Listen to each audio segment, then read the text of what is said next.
पिण्याच्या पाण्यात चक्क जिवंत अळ्या आढळलेल्या आहेत। नागरिकांमध्ये आता भीतीचं वातावरण निर्माण झालंय। पिण्याचे पाणी दूषित, आरोग्याची समस्या आता उद्भवू लागली आहेत। अकोल्यात पिण्याच्या पाण्यात चक्क जिवंत अळ्या आढळून आल्याने खळबळ उडाली। अकोला शहराला महानमधील काटेपूर्णा प्रकल्पातून पाणी पुरवठा केला जातो, मात्र गेल्या काही दिवसांपासून अकोल्याच्या जुने शहरातील काही भागात अतिशय दूषित पाणी पुरवठा केला जातोय।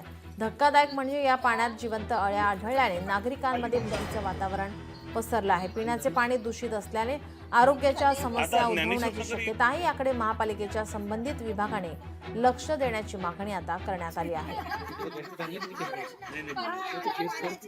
आज आमच्याकडे पाणी खूप खराब आलेलं आहे। पाण्यामध्ये किडे आलेले आहे।